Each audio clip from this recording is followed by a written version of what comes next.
샬롬, 평안하십니까? 오늘은 11조에 대한 말씀을 전하고자 합니다. 여러분이 11조를 제대로 안 하시기 때문에 하는 설교가 아니고 사실 11조 설교는 잘하고 계실 때 말씀을 듣는 것이 쉽게 이해가 되기 때문에 지금쯤 하는 게 좋겠다고 생각을 해서 말씀을 좀 정리를 해봤습니다. 교회에서 돈 이야기는 하는 사람이나 듣는 사람이나 별로 반가워하지 않는데요. 예수님께서 돈 얘기를 하셨을까요? 안 하셨을까요? 하셨죠. 근데 많이 하셨을까요? 적게 하셨을까요? 성경 읽어보시면 알겠지만은 굉장히 많이 하셨습니다. 그래서 신학자들 얘기가 예수님 교훈의 6분의 1은 돈과 관련된 교훈이라고들 얘기를 합니다. 실제 예수님의 비유를 읽어보시게 되면요. 달란트 비유라든지 포도원 품꾼 이야기, 또 1만 달란트 빚진 자 이야기, 재산을 나눠주던 삭개의 이야기든 돈과 관련된 비유가 상당히 많이 있습니다. 이유가 뭐냐면요. 돈에 대한 태도가 바로 하나님에 대한 태도와 직결이 되기 때문입니다. 그래서 교회는 바른 물질관과 헌금에 대해서 잘 가르쳐야 하는데 교회 자체가 잘못된 물질관을 가지고 헌금을 잘못 거두거나 사용함으로 해서 불신을 샀어요. 그래서 제대로 가르칠 능력을 상실을 해버린 겁니다.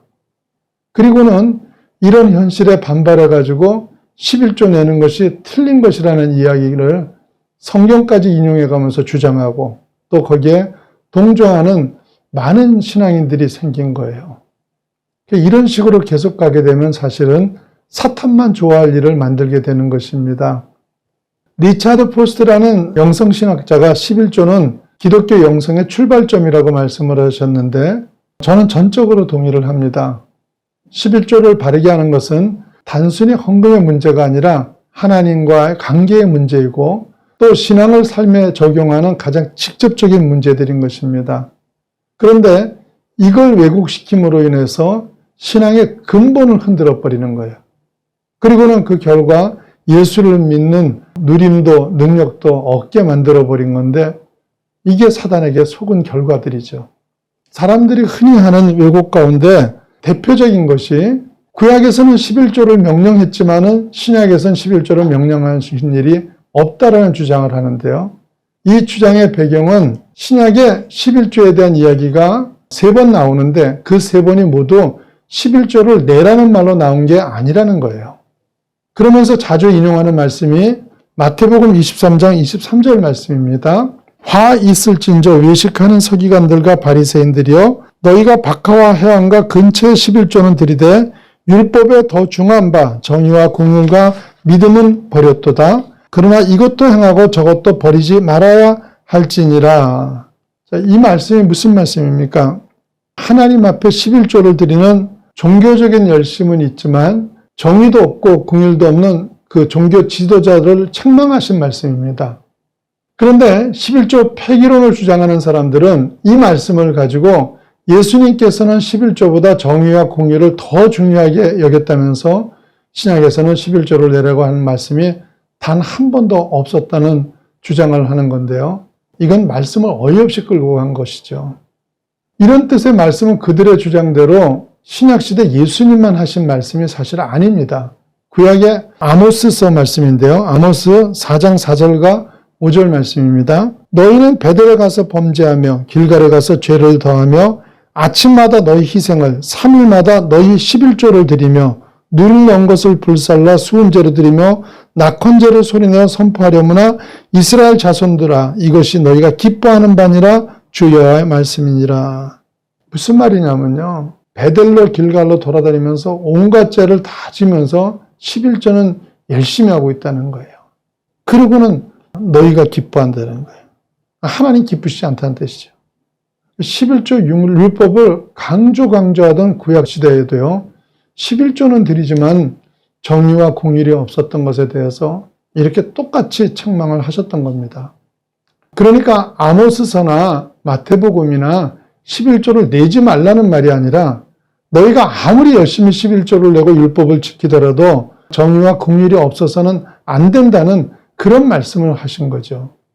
그리고 근본적으로 구약에서는 하라고 했지만 신약에서는 하라는 말이 없다고 안 해도 된다 이렇게 얘기하는 것은 성경을 정말 왜곡되게 보는 거죠.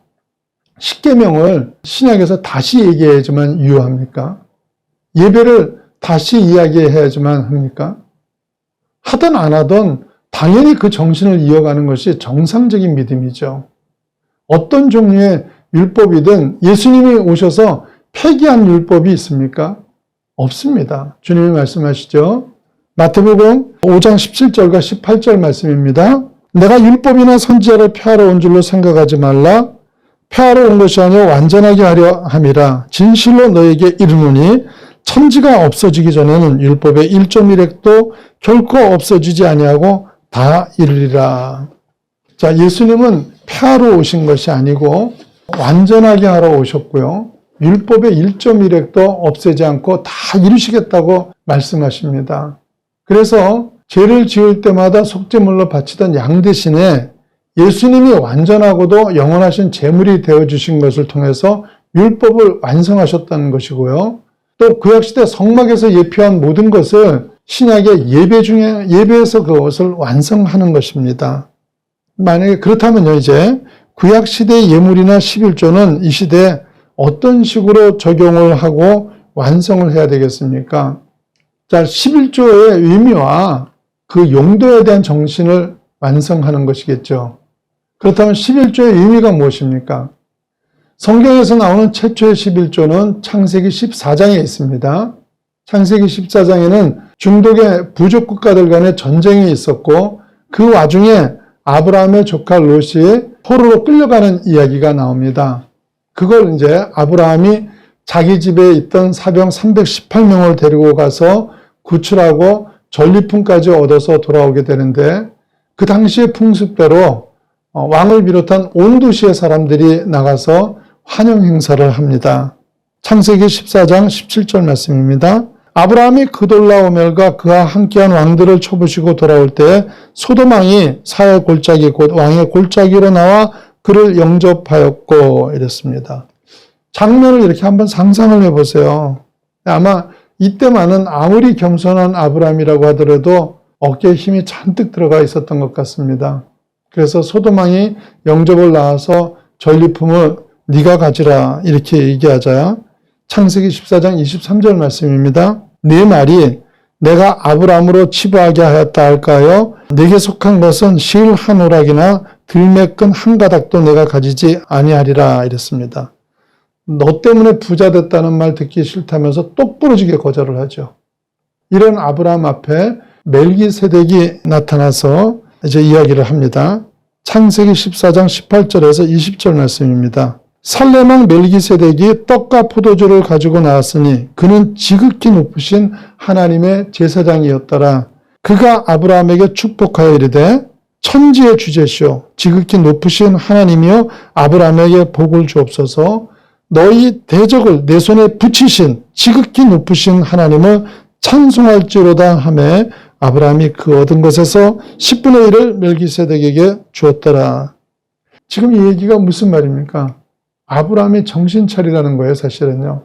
지극히 높으신 하나님을 계속 각절마다 반복을 하고 천지를 주관하시는 분이고 그분이 너희 대적을 내 손에 붙여서 승리하게 하셨다는 것을 지금 꼭 찍어서 얘기를 하고 있죠. 사실 아무리 작은 부족 국가라고 하더라도 5나라가 합친 연합군을 한 개인이 사병으로 이긴다는 것은 말도 안 되는 이야기죠. 그걸 네가 한 것이 아니라 하나님이 하신 걸 인정하고 그분을 찬송하라고 얘기를 합니다. 우리말로 찬송으로 번역된 히브리어 야다의 의미는 손을 내민다는 뜻으로요. 감사와 영광을 하나님께 돌린다는 이런 말입니다. 그래서 14장 20절에 멜기세덱이 하나님께 감사와 영광을 돌리라고 얘기를 하자 아브라함이 그 얻은 것에서 10분의 1을 멜기세덱에게 주었더라며 11조를 드리게 되는 겁니다. 그러니까 11조는 율법이 아니라 하나님의 주권을 인정하고 감사하는 신앙 행위인 것입니다. 신앙 고백인 거죠. 그런데 이게 후대의 율법으로 바뀌고 요즘 일부 교회에서는 11조를 안 하면은 정멤버에 넣지 않겠다는 이상한 말까지 나오고 있으니까 이게 심한 반발을 사게 되는 겁니다. 11조의 의미는요, 모든 일을 하나님이 하셨고 하나님의 것이란 신앙 고백적 의미를 가지고 있는 것입니다. 자, 그렇다면 이제 이런 신앙 고백으로 드려진 11조의 용도는 어떻게 사용이 돼야 바르게 사용이 되는 것이겠습니까? 자, 첫째는요, 성전과 예배를 섬기도록 하기 위해서 하나님께서 다른 생계 수단을 주지 않았던 레위인의 생계를 위해서 쓰이게 됩니다. 민수기 18장 21절 말씀입니다. 내가 이스라엘의 11조를 레위 자손에게 기업으로 다 주어서 그들이 하는 일 곧 회막에서 하는 일을 감나니. 이래서 레위인을 위해서 그 11조를 쓰게 하셨고, 두 번째는 성전에서의 나눔을 위해서 사용됐습니다. 신명기 12장 6절과 7절 말씀입니다.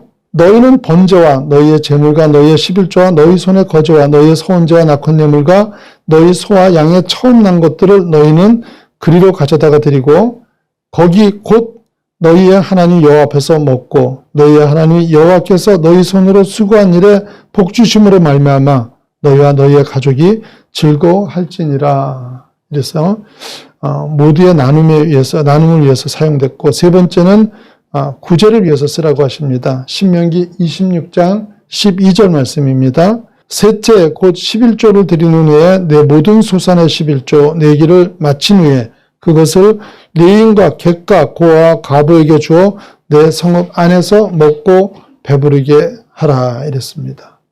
자, 11조는 이렇게 용도가 정해져 있었죠. 그런데 이렇게 사용되어야 되는 11조가 일부 몰지각한 사람들에 의해서 크게 잘못 쓰이는 일이 생기자 헌금 내는 것 자체에 회의가 일어나게 된 거예요. 그리고 이런 틈을 타서 일부 왜곡된 신앙을 가진 사람들이 억지 성경을 해석해가지고 11조 논쟁을 불러일으킨 건데, 사실 그런 사람들보다도 정말 나쁜 인간은 하나님 앞에 드려진 헌금으로 자기 배와 욕심을 채운 그릇된 종교 지도자들입니다. 사탄은 언제든지 기회만 되면 이런 일로 선량한 신자들의 신앙을 뿌리쳐 흔들려고 하는데 정말 조심해야 합니다. 교인들이 땀 흘려 벌어가지고 하나님 앞에 정성을 다해서 드린 헌금을 교회 지도자들의 욕심과 사치를 위해서 사용한다는 것은요, 악을 행해도 이만저만한 악이 아닌 겁니다. 하지만 그런 사람들의 잘못으로 인해서 11조 자체를 흔드는 건 사실 신앙의 중요한 부분을 말살하려고 하는 사단의 속임수에 또 걸려서 넘어가는 일이 됩니다. 구약 시대에도 11조가 잘못 사용된 것으로 인해서 크게 문제가 된 일이 있습니다. 느헤미야서 13장 7절에서부터 10절까지 말씀입니다. 예루살렘에 이르러야 엘리야십이 도비아를 위하여 하나님의 전뜰에 방을 만든 악한 일을 안지라 내가 심히 근심하여 도비아의 세간을 그 방 밖으로 다 내어 던지고 명령하여 그 방을 정결하게 하고 하나님의 전의 그릇과 소재물과 이왕을 다시 그리로 들여놓았는지라. 내가 또 알아본즉 레위 사람들이 받을 몫을 주지 아니하였으므로 그 직무를 행하는 레위 사람들과 노래하는 자들이 각각 자기 밭으로 도망하였기로 이랬습니다. 제사장 엘리야십이라는 사람이요, 자기 친한 사람을 위해서 성전의 재산을 엉뚱하게 사용하고 또 레위 사람의 생계비로 사용돼야 될 11조를 착복해가지고 그들이 생활할 수 없게 된 거예요. 그래서 성전을 관리할 사람들이 다 흩어져 버린 거예요. 그때 느헤미야가 어떻게 처리를 합니까? 11조를 잘못 쓰니까 없애버리자고 합니까? 아니죠. 느헤미야 13장 12절 말씀입니다. 이에 온 유다가 곡식과 새 포도주와 기름의 11조를 가져다가 곡간에 드림으로, 이래서 온 백성이 11조를 제대로 내게 합니다. 그리고 13장 13절에 내가 제사장 셀레마와 서기관 사독과 레위 사람 부다엘을 창고지기로 삼고 mat단야의 손자 삭불의 아들 하나를 버금으로 삼았나니 이는 그들이 충직한 자로 인정됨이라. 그 직분은 형제들에게 분배하는 일이었느니라. 이렇게 가지고요, 충직한 사람들로 관리인을 바꿔버렸습니다. 그리고 그 용도를 바르게 사용하도록 잡아준 것입니다. 11조는 여러분요, 인간의 판단이나 입장에 따라서 드리거나 안 드리거나 할 수 있는 그런 성격의 것이 아닙니다. 그것은 만물의 주권이 하나님께 있고 모든 것이 하나님으로 말미암았다는 신앙 고백의 가장 분명한 증거인 것입니다. 이런 의미로 가르쳐야 할 11조를 말라기 3장 10절과 23절 말씀입니다. 만군의 여호와가 이르노라 너희의 온전한 11조를 창고에 들여 나의 집에 양식이 있게 하고 그것으로 나를 시험하여 내가 하늘 문을 열고 너에게 복을 쌓을 것이 없도록 붙지 아니하나 보라. 그리고 23절 말씀이에요.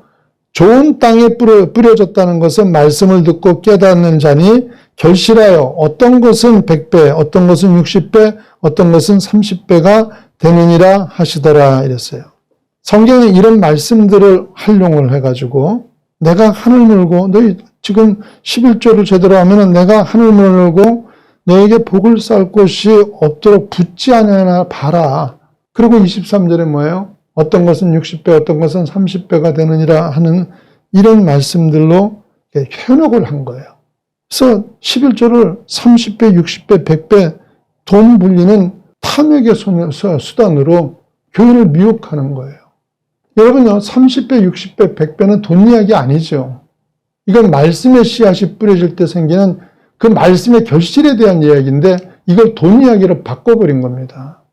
사랑하는 여러분은 11조에 대한 잘못된 가르침이나 잘못된 기준으로 인해서 11조 자체가 거부를 당하는 가슴 아픈 일이 생기게 하지 마시고요. 여러분들은 성도로서 11조로 원래의 의미에 충실하게 드리고 있는지를 확인하시고요. 또 교회로서 원래의 취지에 맞게 사용해서 하나님을 기쁘시게 해드리고 그 하나님께서 부어주시는 하늘의 복을 풍성히 누리시기를 예수님 이름으로 축원합니다.